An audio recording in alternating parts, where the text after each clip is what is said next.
मुस्लिम समाज में भी कई धड़े हैं और इसलिए समाज अलग अलग धड़ों में बटा नजर आता है। लिहाजा सभी जनों को एक जाजम पर लाने के उद्देश्य से मुस्लिम एकता मंच की ओर से बैठक का आयोजन सिविल लाइंस में किया गया, जहां पर शिया, सुन्नी, देवबंदी सहित अन्य मुस्लिम समाज के कई लोगों के प्रतिनिधि मौजूद रहे। इन लोगों ने अपने अपने सुझाव भी रखे। किसी ने ये भी सुझाव रखा कि पहले कमेटी का गठन किया जाए और उस कमेटी के माध्यम से जो भी समस्याएं हैं उसे सरकार तक पहुंचाई जाए। समाज के लोगों ने कहा कि वो आज हाशिए पर है, ना तो शिक्षा के क्षेत्र में कोई उन्नति हुई और ना ही राजनीतिक तौर पर। लिहाजा ऐसे में अलग अलग धड़ों में बढ़कर समाज का उत्थान नहीं हो पा रहा।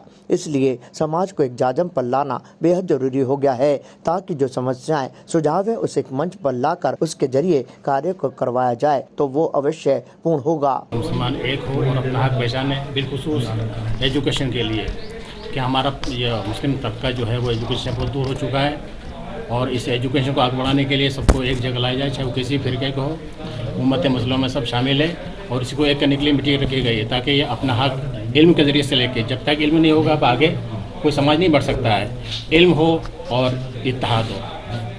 वाक़िअन अल्हम्दुलिल्लाह रब्बिल आलमीन। अजमेर के आम मुसलमान सभी फ़िरक़ों के, चाहे वो शिया है, चाहे देवबंदी है, चाहे सुन्नी है, इन सभी को एक जाजम पे लाने के लिए, एक मसलक पे लाने के लिए हमने एक बैठक रखी थी।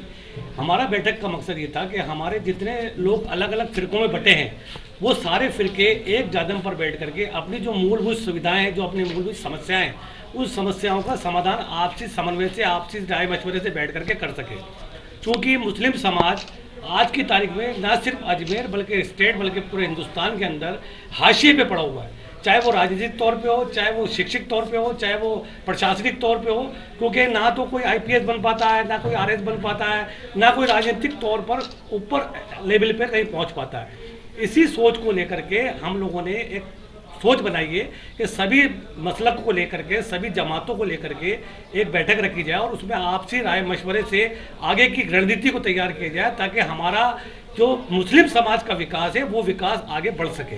आज की जो मीटिंग रखी गई है इसकी वजह ये थी कि हमारे पूरे मुस्लिम समाज के अंदर ये हमेशा चर्चाएं होती हैं कि साहब हमें चेयरमैन नहीं बनाया, हमें एमएलए का टिकट नहीं दिया, हमें नहीं दी।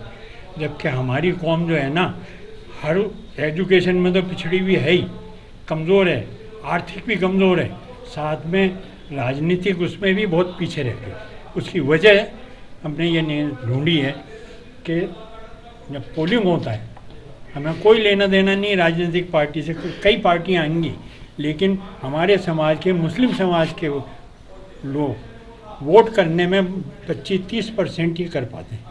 ताज़ा खबरों के लिए देखते रहें सरेराह न्यूज़। अपना फ़ोन उठाएं और सब्सक्राइब करना ना भूलें।